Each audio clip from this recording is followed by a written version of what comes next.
So what is Biomutant in a nutshell? Biomutant is an open world post-apocalyptic kung fu fable. Basically, in terms of structure, it's like Zelda Breath of the Wild, I guess. But the feedback that we've been getting over the years, it's that it kind of a strange, weird, good mix between Ratchet and Clank, Devil May Cry, Batman Arkham, yeah, and a couple of other influences. So it's truly an open world game, 8x8 kilometers, filled with a lot of weird events and fun things to find. I think the primary thing that we worked a lot with is the control that the player have over the character customization. We have the possibility for the player, to set the attributes, and in Biomutant, that's tightly connected or integrated with the way that the character looks. But the player is like completely free to morph their own breed, we call it a breed, but mammal, if you will. And eventually, people have a lot of assumptions on what kind of animal this is. But for me, and I guess the team, we have allowed the player to make what I call, more like a Muppet.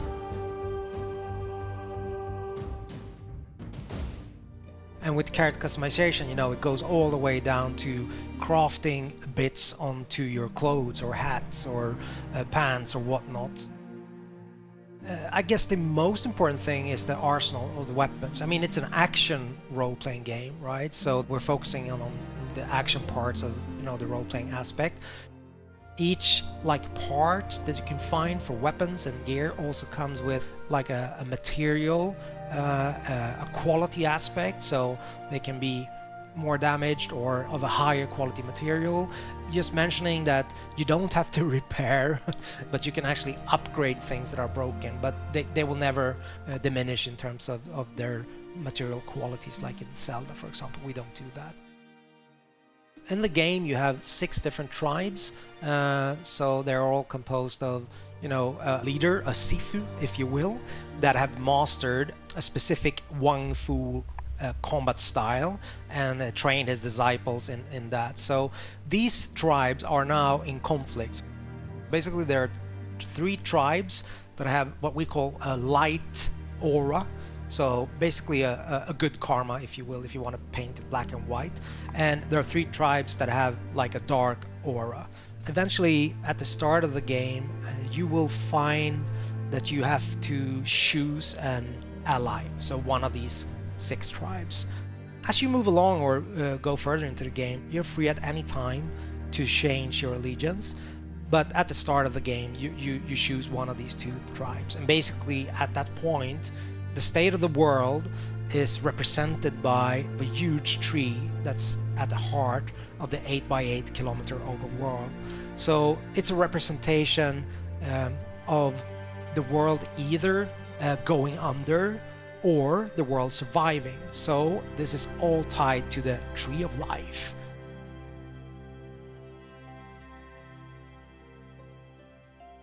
A light or a tribe, they want to save the world, so make sure that the tree survives, and also then uniting the other tribes, whilst allying with dark or a tribe would mean the opposite. They believe that the only way that you can move forward is to make sure there's kind of a cleansing, I guess. So making sure that everything that's bad in the world kind of goes under, so you have a rebirth and start anew, if that makes sense. So you're very free to make this choice, but also bear in mind that that will affect the ending of the game. Obviously, game being called Biomutant has to have some form of mutations slash abilities, right? There's quite a wide range of them. Primarily, we have the biomutations, so those are kind of more physical abilities, if you will. For example, you can spawn a mushroom in front of you. That has multiple uses, if I just use that one as an example, in terms of creative freedom for you as a player.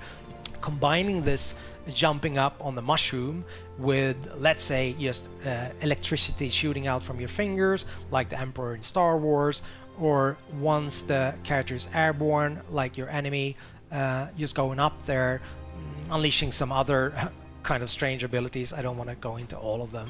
But the other aspect is the psi mutations. So those are more like your you know, X-Men style abilities, if you will, like for example levitate, which again can give you both exploration opportunities, but also then you can use it in combat in conjunction with other abilities, and obviously ranged combat, so that will give you an advantage, I guess. You're wanting to keep on exploring the world because you're wondering what's going to be, you know, around the next corner. And I guess the hope that we have as a group, as a team, is that that's going to be the unifying factor in terms of people playing the game and giving us feedback, that it's notable that the game has a soul or a vibe that is a little bit unique and special. That's my highest hope for the game, I guess.